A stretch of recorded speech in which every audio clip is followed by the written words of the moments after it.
Abran sus Biblias en Isaías capítulo 40. Dios hace ya unos meses que colocó en mi corazón compartir algunos mensajes desde Isaías 40 hasta Isaías capítulo 48. Si lo pudiéramos dividir estos capítulos, desde Isaías 40 a Isaías 48, Isaías 40 habla de que Dios es más grande que nuestras circunstancias. Isaías 40. Desde Isaías 41 a Isaías 44, Dios es más grande que mis temores. Y desde Isaías 45 hasta Isaías 48, Dios es más grande que mis enemigos. Dios es más grande que mis circunstancias, Dios es más grande que mis temores, Dios es más grande que mis enemigos. Hoy vamos a ver el capítulo 40 de Isaías. Vamos a orar. Voy a ponerme en las manos de Dios para este tiempo con su palabra, que Él lo use. Siento como que un eco. ¿Me ayudas? ¿Me ayudas? Sí. Porfa. Oremos. Padre precioso, gracias por esta oportunidad de estar juntos. Gracias por empezar el año contigo. Qué regalo tan grande que tú nos das. Gracias, Padre, porque podemos abrir las Escrituras y podernos enfocar en lo que ellas tengan para nosotros hoy. Queremos, Dios, disponer nuestros corazones a ellas, a tu palabra, y que tú seas glorificado a través de lo que tengas para cada uno de nosotros. Que nuestros corazones en esta mañana sean renovados, sean tocados por ti. Gracias, Dios, por tu presencia en medio nuestro. Gracias por las bendiciones que tenemos siempre de ti, la vida, la salud, la paz. Gracias, Dios, porque derramas infinitamente cosas sobre nosotros y estamos agradecidos. Y ahora queremos estar, Dios, atentos a la palabra tuya. Así que toma el control, por favor, en el precioso y poderoso nombre de Jesús. Amén y amén. Bueno, en los primeros 39 capítulos de Isaías hablan de juicio, mucha carga de juicio, de condenación. Y desde Isaías capítulo 40 vamos a ver como si fuese otro mensajero, pero no, es el mismo mensajero, es Isaías, con otro mensaje. Ahora va a traer un mensaje de consuelo, un mensaje cargado de gracia. Y se considera Isaías, el libro de Isaías, como una Biblia en miniatura, porque el libro de Isaías tiene 66 capítulos. Y la Biblia tiene 66 libros. Podemos dividir el libro de Isaías, la primera parte, el Antiguo Testamento podremos llamarle, del capítulo 1 al capítulo 39, y el Nuevo Testamento del capítulo 40 al capítulo 66. Es un libro que va a anunciar acerca de nuestro Salvador, muy puntualmente desde los capítulos 52 al capítulo 53, donde ahí se va a enfocar, ahí digamos que está el corazón del libro de Isaías, que es sobre el Mesías, sobre Cristo. Y estamos aquí con un profeta, que es el profeta Isaías. Todo profeta anunciaba o veía lo que iba a suceder en el futuro, recuerdan ustedes.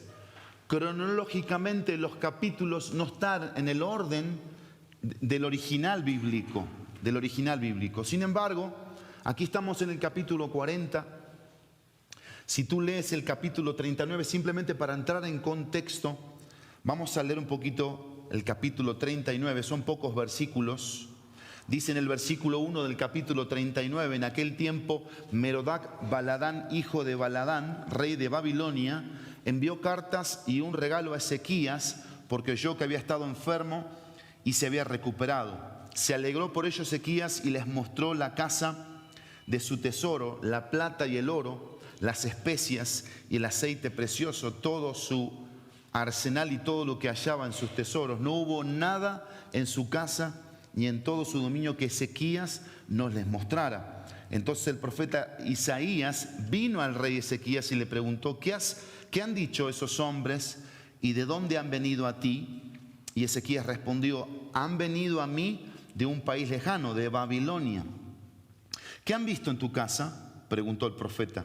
Han visto todo lo que hay en mi casa, respondió Ezequías. No hay nada entre mis tesoros que yo no les haya mostrado. Entonces Isaías dijo a Ezequías: oye la palabra del Señor de los ejércitos. Ciertamente vienen días cuando todo lo que hay en tu casa y todo lo que tus padres han atesorado hasta el día de hoy será llevado a Babilonia. Nada quedará, dice el Señor. Y algunos de tus hijos que saldrán de ti, los que engendrarás, serán llevados y serán oficiales para servir en el palacio del rey de Babilonia. Entonces Ezequías dijo a Isaías: la palabra del Señor que has hablado es buena, pues pensaba: habrá paz y seguridad en mis días.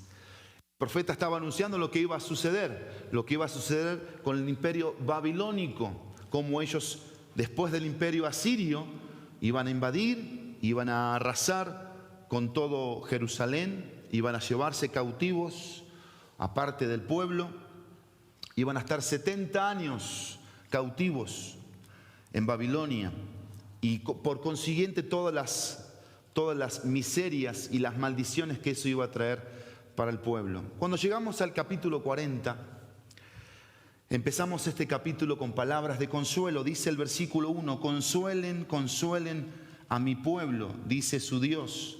Hablen al corazón de Jerusalén y díganle a voces que su lucha ha terminado, que su iniquidad ha sido quitada, que ha recibido de la mano del Señor el doble de todos sus pecados. Y el enfoque que el Señor... Mira, no me pusiste el tiempo. Peligro. El enfoque que el Señor ha puesto en mi corazón es que podamos conocer más a Dios, que podamos profundizar en la palabra de Dios para conocer más a nuestro Dios, el carácter de nuestro Dios. ¿Qué tenemos en estos primeros versículos del capítulo 40? Tenemos un mensaje de consuelo basado en realidades que el pueblo de Dios iba a tener de parte de Dios.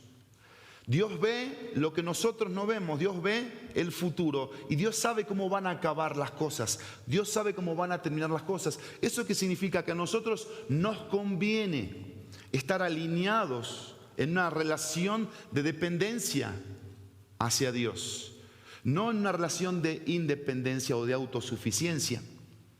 Y el mensaje de consuelo que trae aquí el profeta al pueblo de Dios la realidad está basada en lo que dice el versículo 2, hablen al corazón. ¿Por qué?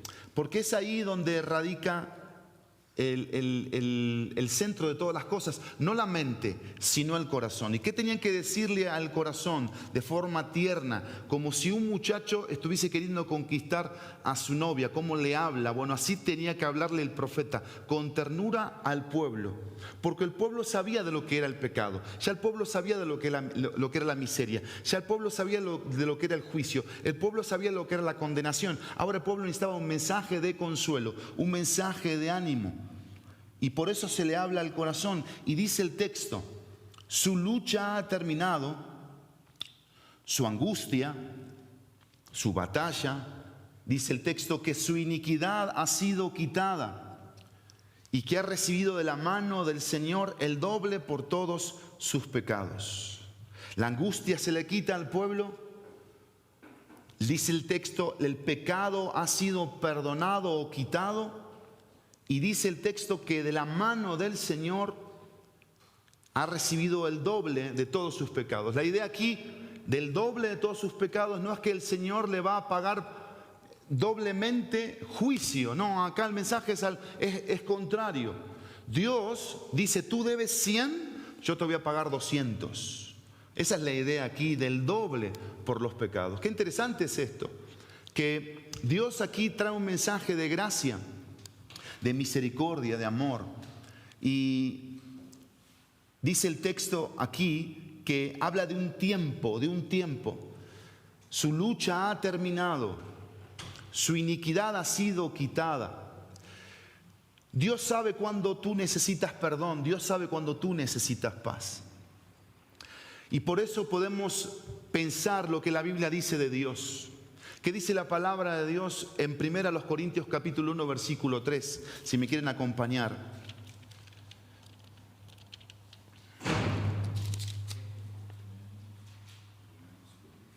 Segunda de Corintios capítulo 1, versículo 3. Dice segundo libro de los Corintios capítulo 1, versículo 3. Bendito sea el Dios y Padre de nuestro Señor Jesucristo, Padre de misericordias y Dios de toda consolación. Este es el Dios que está describiendo Isaías en capítulo 40. Un Dios que consuela, un Dios que consuela. Y consuela a través del perdón, consuela a través de quitar esa carga que oprime el corazón, consuela a través de la perfección, cómo opera Dios en la perfección en sus tiempos perfectos.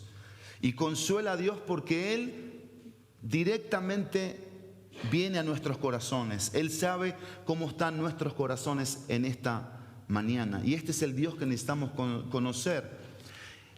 Este es un Dios que nos consuela, pero también es un Dios, dice la palabra de Dios, en Romanos capítulo 8, Romanos 8, porque esta era la posición a la que mentalmente quería colocarlos Isaías, estando desanimados, deprimidos, desganados. Les dice, Dios es un Dios que consuela.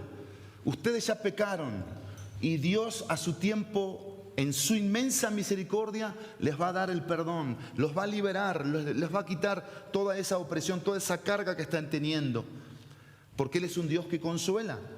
Y dice el texto de Romanos 8:37, pero en todas estas cosas somos más que vencedores por medio de aquel que nos amó.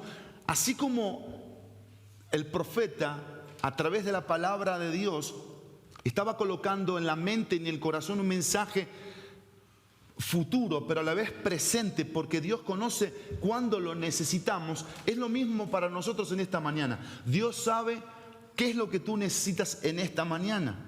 Dios sabe si estás cargando una opresión, si estás cargando pecado, si estás necesitando perdón, si estás necesitando ligereza de parte de Dios. Y Dios viene con su palabra presente y te dice que Él es el Dios de toda consolación. Él mandó a su Espíritu Santo, que es consolador. Y dice el texto aquí en Romanos 8:37 que en estos momentos tú puedes experimentar una victoria continua, constante de parte de Dios. Somos más que vencedores por medio de aquel que nos amó. Y primera de Juan capítulo 4, primera epístola de Juan capítulo 4.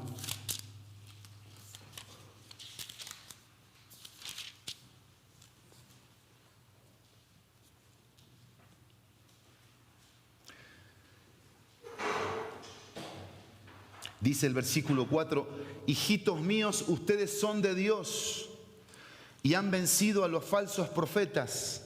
Gracias, muchísimas gracias.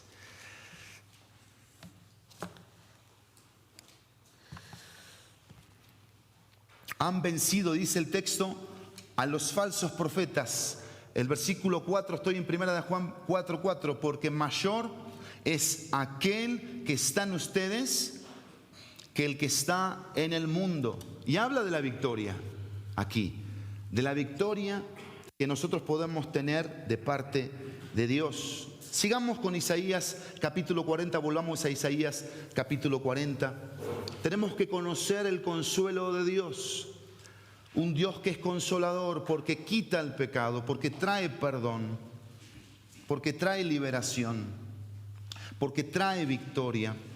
Pero también tenemos que conocer la voz de este Dios. Dice el versículo 13 en adelante del capítulo 40, una voz clama, preparen en el desierto camino al Señor, allanen en la soledad calzada para nuestro Dios.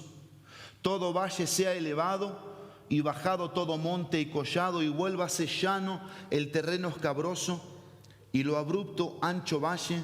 Entonces será revelada la gloria de Jehová o del Señor, y toda carne aún la verá, pues la boca del Señor ha hablado. Una voz dijo: clama.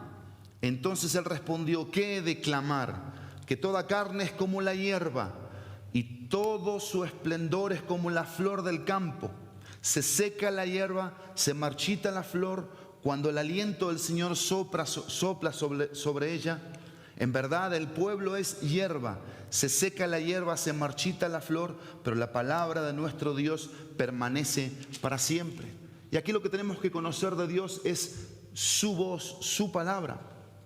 Pero ¿cómo es que nosotros podemos conocer la voz, la palabra de Dios para nosotros? ¿Cómo es? ¿De qué manera? Bueno, entendiendo o reconociendo nuestra fragilidad. Aquí el profeta está hablando de lo frágil, de lo fugaz, de lo débil del hombre. Somos como la hierba que por la lluvia o por el rocío puede florecer, pero quizás por el sol, por un viento fuerte, desaparece. Así de fugaces, así de frágiles, así de débiles somos. Y hay una voz que clama, que llama la atención a los que están ahí presentes, y es a que escuchemos lo que va a hablar de este ser que es Dios. Dice el texto: una voz dijo: clama. ¿Qué he de clamar? Bueno, que nosotros somos frágiles, que toda carne es como la hierba y todo su esplendor como la flor del campo. Y así le pasa a la humanidad. Es efímera, es temporal, pero la palabra de Dios, nuestro Dios, permanece para siempre. Tenemos seguridad en la palabra de Dios, que siempre va a estar presente. Podemos ver que reyes se levantan y que anuncian edictos que ya no se lea la Biblia o que ya no se predique la palabra de Dios. Esos reyes mueren y la palabra de Dios sigue viva. La palabra de Dios sigue permaneciendo porque es un libro vivo, y Dios lo ha mantenido aún todos los ataques que ha recibido. Y este texto, que es el texto 8, debería colocar una carga en nuestro corazón. Y la carga que debería colocar es invertir tiempo en la palabra de Dios, pasar tiempo con la palabra de Dios, conocer la palabra de Dios, porque al conocer la palabra de Dios conocemos al Dios de la palabra. Qué hermoso es empezar este año pensando en la palabra de Dios y en cómo la palabra de Dios debería ocupar lugares importantes, hábitos, prioridades en nuestra vida. Dice el versículo 9: súbete a un alto monte, oh Sión, portadora de buenas nuevas. Levanta con fuerza tu voz, oh Jerusalén, portadora de buenas nuevas. Levántala, no temas. Dile a las ciudades de Judá: aquí está su Dios. Tenemos que conocer el consuelo de Dios, tenemos que conocer la voz de Dios y tenemos que conocer la persona de Dios. ¿Quién es Dios?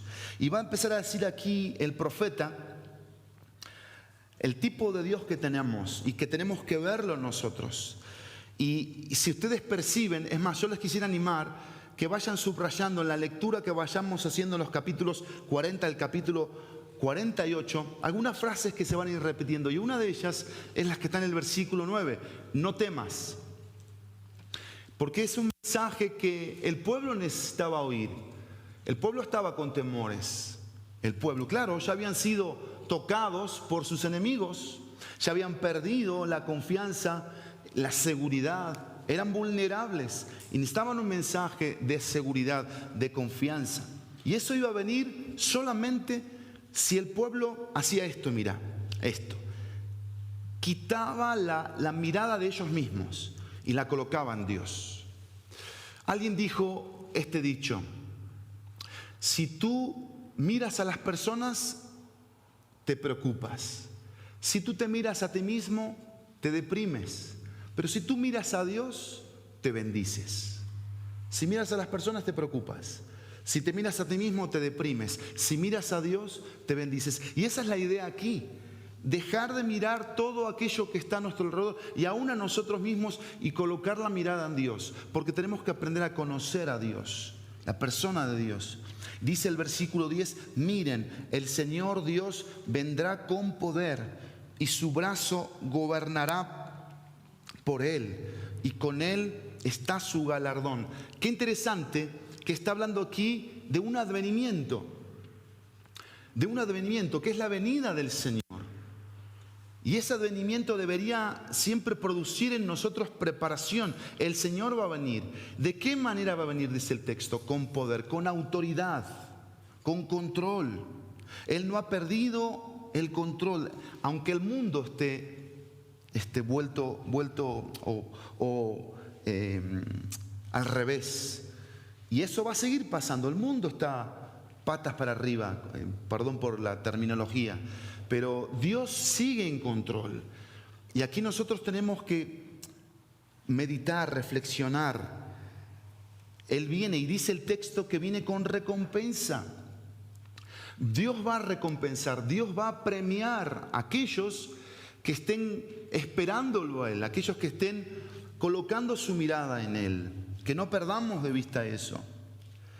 Dice el versículo 12, como pastor apacentará su rebaño, en su brazo recogerá los corderos y en su seno los llevará, guiará con cuidado a las recién paridas. Y aquí vemos otro aspecto de Dios, aparte de que es un Dios que tiene autoridad, que tiene poder, que está en control, dice el texto, y que recompensa, dice el texto, que es como un pastor. Que es como un pastor. Y me ministra la frase, en su brazo recogerá los corderos y en su seno los llevará. Esto llamó mucho mi atención, porque Dios dice su palabra que conoce a las ovejas. Conoce a sus ovejas. Yo quiero darte dos textos en esta mañana que son importantes para tener en mente como el pastor, como Él, como nuestro pastor. El Evangelio de Juan capítulo 10, Juan 10.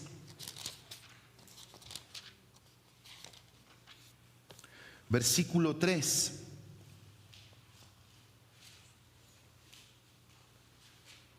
Dice Juan 10, versículo 3. A este le abre el portero, o sea, el pastor, y las ovejas oyen su voz.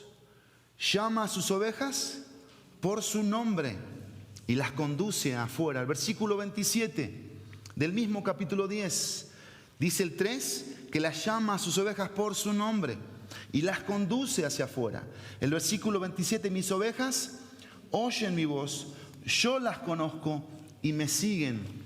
Y este es el pastor en Isaías 40, que apacienta, que recoge, que sostiene, dice, con su brazo, sí, pero también es el pastor que un día va a hacer esto, este pastor. Un día va a separar a las cabras de los corderos.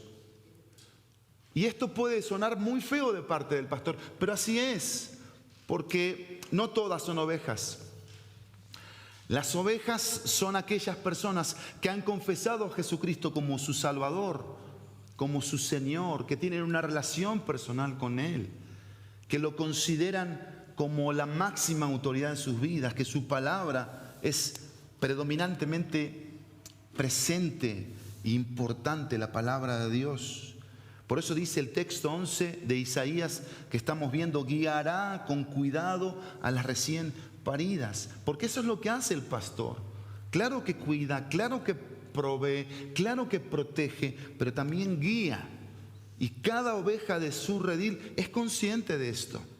Y tenemos que conocer a Dios como pastor. Dice el versículo 12, ¿quién midió las aguas en el hueco de su mano y con su palmo tomó la medida de los cielos y con un tercio de medida calculó el polvo de la tierra? ¿Quién pesó los montes con la báscula y las colinas con la balanza? ¿Quién guió al Espíritu del Señor ¿O como consejero suyo le enseñó? ¿A quién pidió consejo y quién le dio entendimiento? ¿Quién lo instruyó en la senda de la justicia? ¿Le enseñó conocimiento y le mostró el camino de la inteligencia? Las naciones le son como gota en un cubo y son estimadas como grano de polvo en la balanza. Él levanta las islas como el polvo fino. El Líbano no basta para el fuego, ni bastan sus bestias para el holocausto. Todas las naciones ante él son como nada, menos que nada e insignificantes son consideradas por él. Y aquí el profeta va a ir al problema de raíz de por qué fueron llevados cautivos los judíos. ¿Por qué fueron llevados cautivos? Por la idolatría. ¿Por qué fueron llevados cautivos? Por la desobediencia. ¿Por qué fueron llevados cautivos? Por pensar que los dioses que ellos iban creando iban a darle a sus almas lo que ellos necesitaban.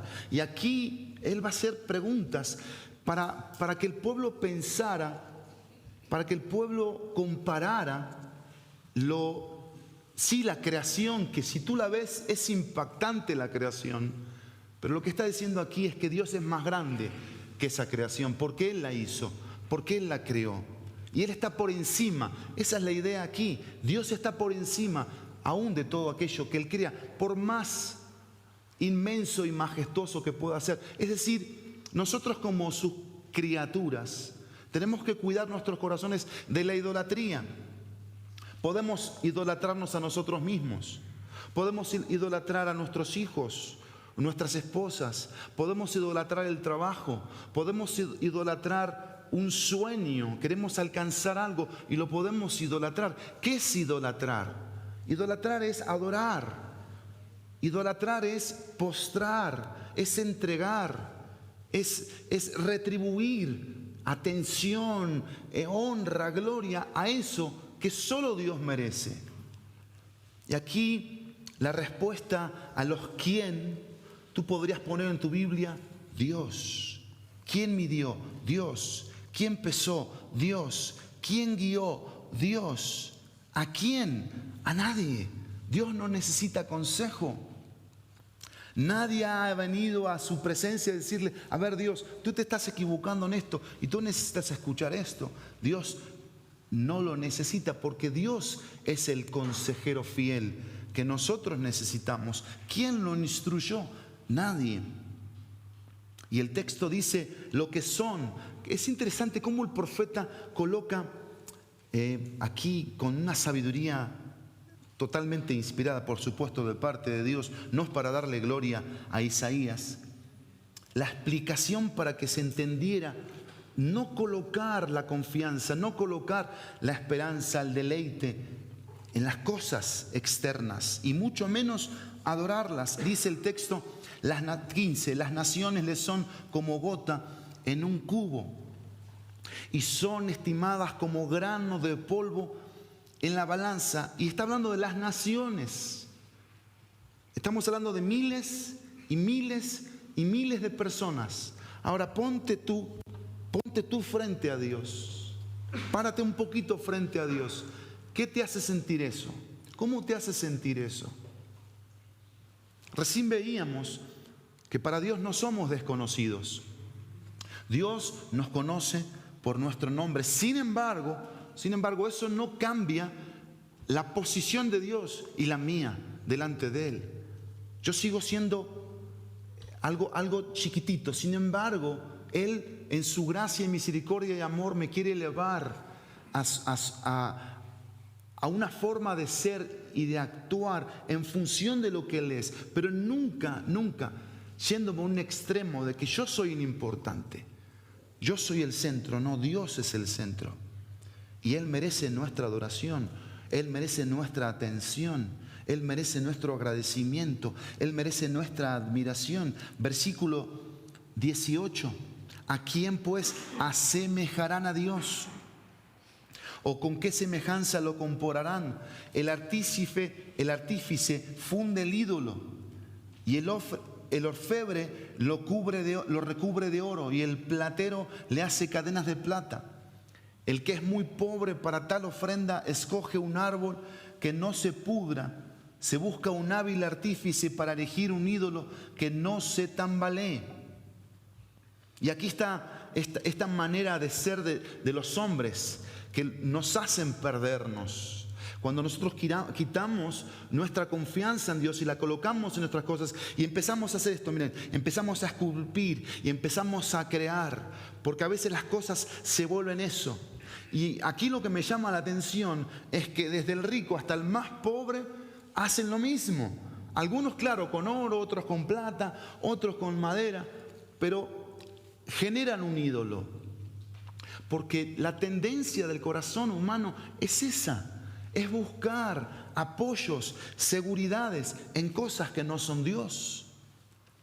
Y aquí es donde nosotros tenemos que reparar, porque Dios quiere darse a conocer a cada uno de nosotros. ¿Cómo se da a conocer Dios? Claro, por su palabra, a través de la obra de la cruz de Cristo.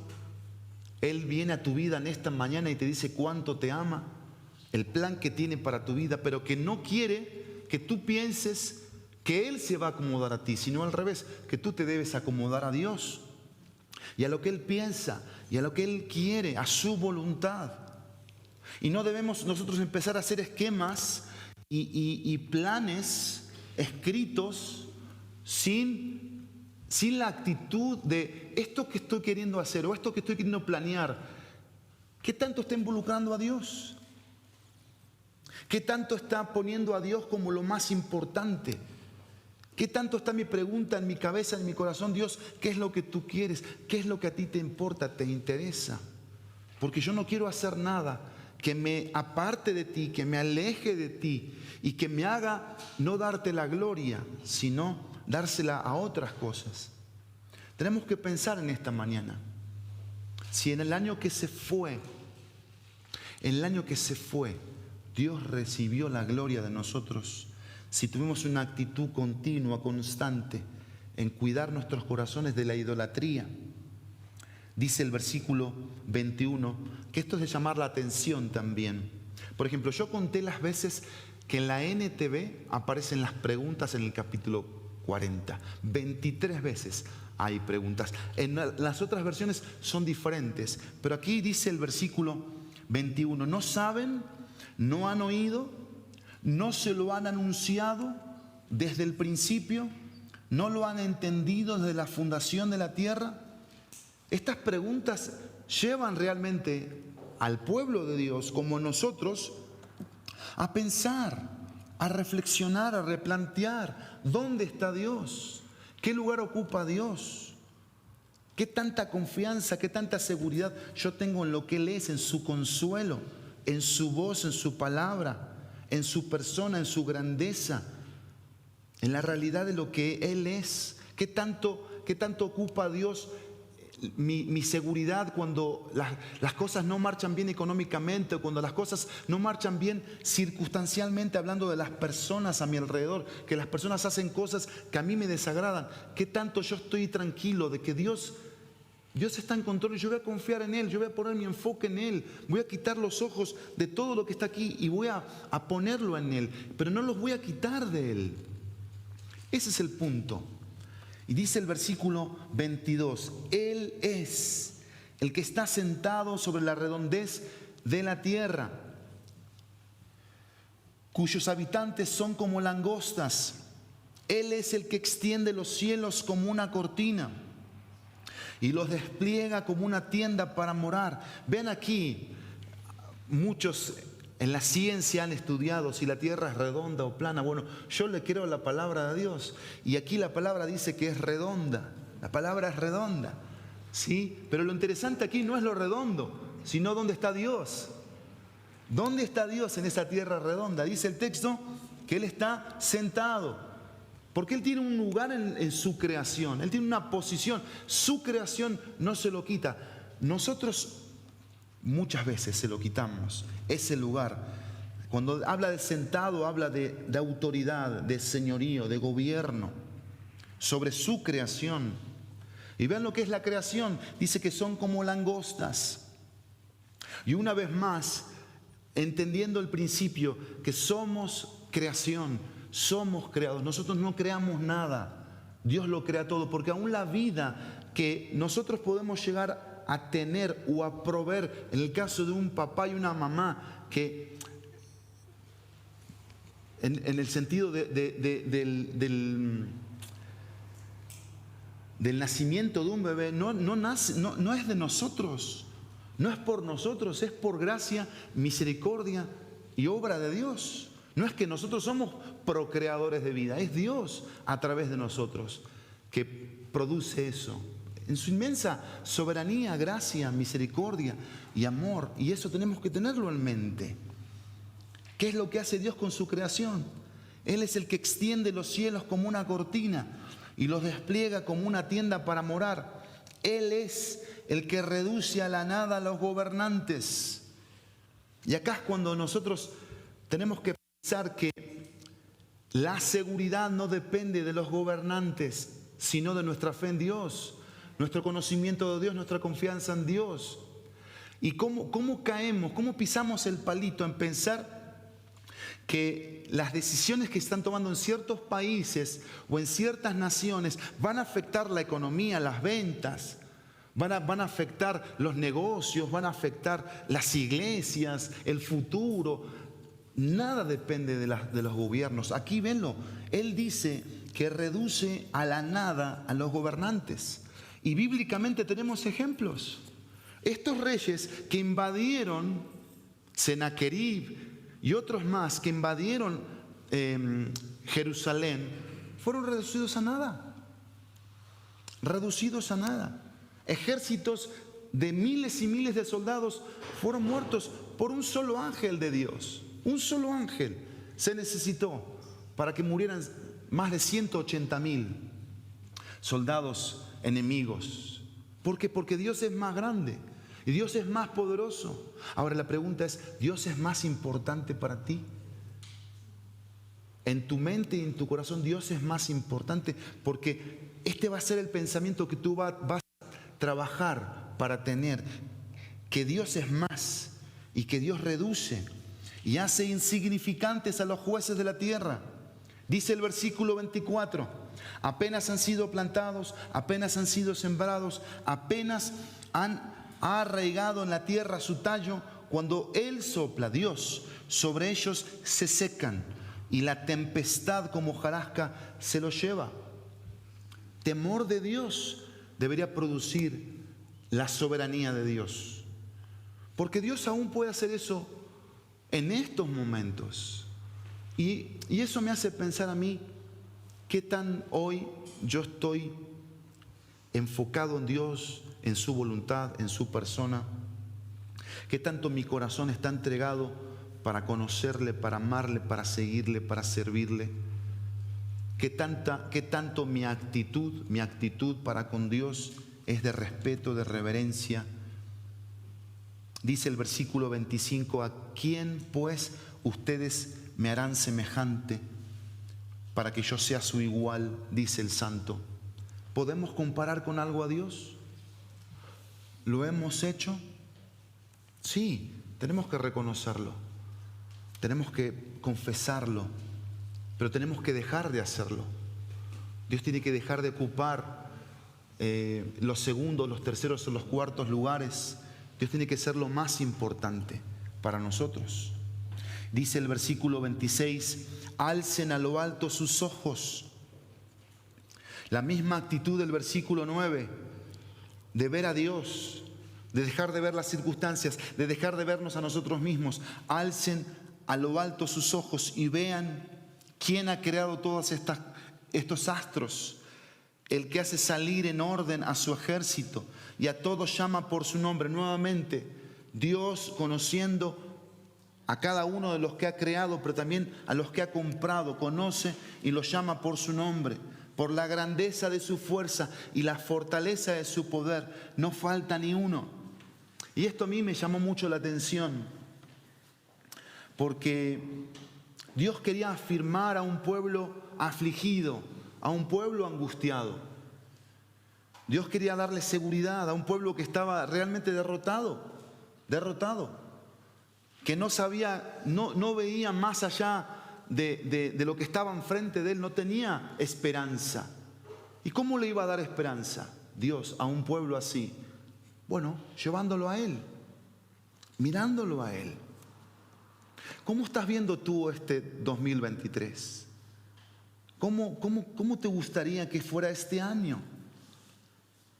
Y la idea aquí es que nosotros no tenemos que pensar que lo que necesitamos es que nos vaya mejor económicamente o que nos vaya mejor en el tema de la honra, del respeto, de la gratitud que los demás nos den o la atención que los demás nos presten.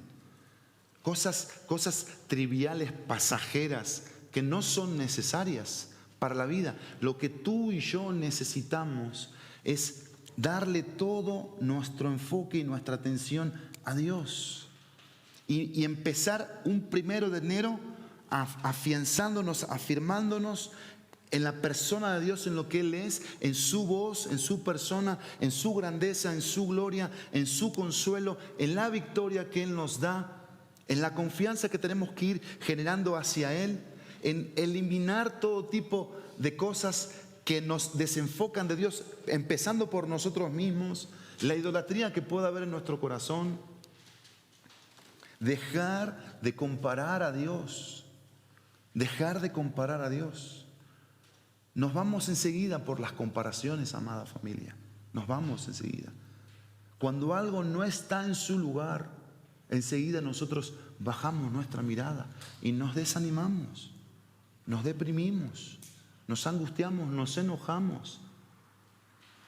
Empezamos a pecar como Jonás pecó, enojándose. Y por eso dice el texto 26, alcen a lo alto sus ojos, porque eso es lo que quiere Dios. Eso es lo que quiere Dios, llevarnos hacia Él. Y cada uno de estos domingos, si Dios nos da vida, esa es la idea, que alcemos nuestros ojos a lo alto y que veamos a Dios, que lo conozcamos de una manera diferente.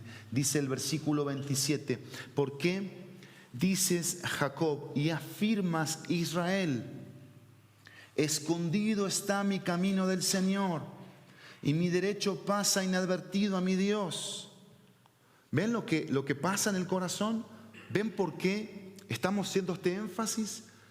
Porque nosotros llegamos a sentir que Dios se olvida de nosotros, que Dios no le presta atención a nuestra necesidad. Es más, hasta podemos llegar a pensar muy carnalmente y muy terrenalmente que Dios no sabe ni nuestro nombre. Porque a veces pasa eso. Está la inseguridad, está la ignorancia, está la idolatría del corazón, está la carga que tenemos por tantas cosas, menos el enfoque en Dios, que nosotros pensamos lo que aquí dice el texto 27. Que Dios dice está escondido, que nuestro camino está escondido de Dios, que Dios se olvida de nosotros. Dice el versículo 28, ¿acaso no lo sabes? ¿Es que no lo has oído? El Dios eterno, el Señor, el Creador de los confines de la tierra, no se fatiga ni se cansa, su entendimiento es inescrutable. Lo que está diciendo aquí, Él no eres tú, Él no eres tú, Él no se cansa, Él no se olvida, Él no se distrae, Él no se debilita. Las fuerzas de Dios son abundantes, son presentes, son continuas. Por eso dice el versículo 28 al final, su entendimiento es inescrutable. En pocas palabras, no podemos conocer a Dios a la ligera. No podemos conocer a Dios a la ligera, así, por encimita. Y es un pecado que podemos nosotros cometer, o quizás cometimos, que pensamos que a Dios lo podemos manejar como manejamos al barista de una cafetería que queremos que nos dé el café en 3 minutos, 2 minutos, y cuando no, el café está rápido, ya nosotros nos impacientamos, es un mal servicio, yo no vuelvo acá. Y a veces pensamos que a Dios lo podemos manejar así, O que nuestra confianza en Dios va a ser la mejor de las confianzas, que nuestra fe en Dios va a estar bien sólida, que nuestra firmeza en Dios va a estar como debe estar, conociendo a Dios con mensajes o con devocionales de 1 minuto, de 3 minutos, 5 minutos. Así no. Tenemos que darle atención, tenemos que darle calidad, tenemos que llevar nuestro tiempo con Dios a otro nivel. Dice el versículo 29, Él da fuerzas al fatigado y al que no tiene fuerzas aumenta el vigor. Yo quiero que entiendas en esta mañana, familia, por favor, que entiendas que las fuerzas para el fatigado, las fuerzas al que no tiene vigor, dice el 30, a los mancebos, aún los mancebos o los jóvenes, se fatigan y se cansan, y los jóvenes tropiezan y vacilan. Yo quiero que entiendas aquí esto. El cansancio no es por la idolatría aquí. O sea, Dios no me va a dar fuerzas si yo tengo un corazón idólatra. Dios no me va a aumentar las fuerzas si mi confianza está en otras cosas y no en Él. Acá está hablando de los que se cansan por quererle conocer, que se cansan de decir, yo no voy a dejar de confiar en ti y no voy a quitar mi mirada de ti y voy a luchar por no, como que no humillarme a cosas terrenales, pasajeras, efímeras, que lo único que hacen es quitarme la paz, quitarme el sueño, quitarme la seguridad, quitarme la esperanza y hacerme enojar, enfadar por cosas insignificantes. No, el cansancio aquí, las fuerzas aquí vienen para el corazón que dice, tú eres la persona que yo quiero conocer, que yo quiero amar, que yo quiero invertir mi tiempo, mi calidad, mi cantidad de tiempo. Y quiero disponer toda mi atención, quiero quitar todo aquello que me distraiga de ti. Tú eres, y te vas cansando en esto. Bueno, las fuerzas van a venir. Las fuerzas van a venir. Y dice el texto 31, pero los que esperan en el Señor renovarán sus fuerzas, se remontarán con las alas como las águilas, correrán y no se cansarán, caminarán y no se fatigarán. Y qué hermoso es terminar este tiempo con el versículo 31. Porque aquí habla de una espera. Y empezamos con un consuelo. Consuelo para corazones que estaban angustiados, que estaban cargando pecado, tristezas, pero que Dios vino con un mensaje de misericordia, de perdón, de liberación. Dios vino con un mensaje a través del profeta de decir, ya no vean eso, ahora vean al Dios grande que tenemos. Vean al Dios grande que tenemos que conocer. Vean que Él viene con una palabra que no se marchita, que no perece, que permanece, una palabra viva y eficaz. Y yo quiero animarte en esta mañana a que pongas en tu lista del 2023 cosas que vas a esperar en el Señor. ¿Qué cosas vas a esperar en el Señor? ¿Qué cosas quieres esperar de el Señor? En el Señor. El punto aquí es que lo que esperemos en el Señor tenga que ver con todo lo que es el Señor, con todo lo que es la voluntad del Señor para tu vida. Él va a renovar las fuerzas, Él te va a hacer crecer, Él te va a hacer vivir sobre un nivel superior a todo nivel terrenal, pasajero, y verdaderamente vas a ver, mira, vas a ver por primera vez o segunda o décima, o te vas a acordar y vas a decir, si yo ya esto lo había visto. Porque esto es lo que sucede, familia. Cuando nosotros cambiamos la perspectiva de la vida horizontal y la enfocamos a la vertical y vemos al Dios que tenemos, al Dios grande, todo lo horizontal cambia. Todo cambia. Cuando tengo una perspectiva correcta vertical, todo horizontal cambia. Por eso me convierto en un águila que vuelo alto y que tengo una visión perfecta. Y tengo unos oídos perfectos. Y tengo una actitud de irme bien alto, solo, para desplumarme, para quitarme el pico, las garras y renovarme de vuelta. Todo nuevo, completo. Eso lo hace la relación con Dios. Eso lo hace el Dios que tenemos.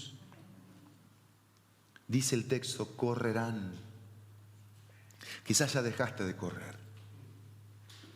Quizás ya estos últimos días del año estabas gateando o estabas arrastrando la cobija. Dios nos llama a correr. ¿Y por qué no retomar la meta de correr? También.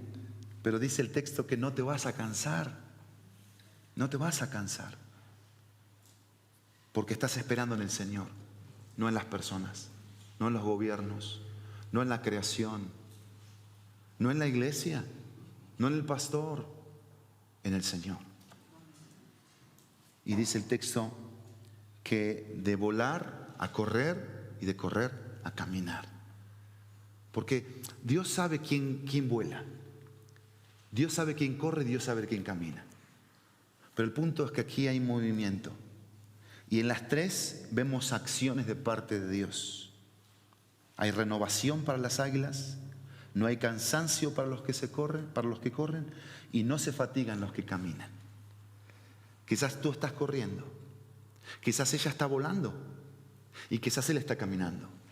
Pero si los tres esperan en el Señor, los tres van a vivir experiencias en el Señor extraordinarias. ¿Cuántos vamos a decir amén? A conocer de forma más profunda a Dios, la gloria de Dios. Padre nuestro, gracias por tu palabra, gracias por todo lo que en ella tú nos das, todo lo que tienes para nosotros. Yo te ruego que nos des un corazón sediento, hambriento, que nos des una actitud humilde, que nos hagas una iglesia fuerte en ti, Dios, en conocerte, conocer tu gloria, tu grandeza, tu gracia, tu poder, tu majestad. Padre, que nuestros corazones no haya idolatría, Dios. Y si la hay, yo te quiero pedir perdón, por favor. Perdona la idolatría de nuestros corazones. Queremos, Padre, en esta mañana confesar todo pecado que ofenda tu santidad y buscar restauración en ti. Hoy nos muestras una vez más que nos amas porque nos tienes aquí en tu casa. Nos regalaste este tiempo de gracia. Y si cada día de este año, que solo tú sabes cómo va a ser, nosotros, Dios, queremos ser intencionales y decididos en conocerte, en escuchar tu voz, esa voz que clama y dice, deja de verte a ti mismo y mírame a mí. Y confiar, tener confianza, tener fe en tu carácter que no cambia, en que todo lo que es inmenso, grande, es chiquitito comparado contigo, en sí es nada comparado contigo, que la economía no es nada comparada contigo, que el futuro no es nada comparado contigo, viviendo en un presente hermoso, disfrutando de tenerte hoy, acá, ahora. Mañana tú sabes. ¿Y para qué preocuparme de mañana si te tengo hoy? Si tú estás conmigo hoy. Que vivamos hoy buscándote, Dios, intencionalmente, con determinación, con convicción. Que la mayor carga sea esperar en el Señor. Queremos esperar en el Señor, que almas se conviertan. Queremos esperar en el Señor, que corazones se restauren. Queremos esperar en el Señor, que haya un avivamiento en el corazón de dejar la idolatría y volvernos al Señor de todo corazón. Un avivamiento de firmeza, de no distracción de tu palabra, de leerla, de memorizarla, de meditarla, de estudiarla, de vivirla, de compartirla. Así que Dios, aquí estamos como tu pueblo, como tu iglesia, diciéndote sí, diciéndote amén. Que te amamos, Dios, te alabamos, te agradecemos, te bendecimos, Dios. Y aquí estamos para ti, somos tuyos. En el precioso y poderoso nombre de Jesús. Amén y amén.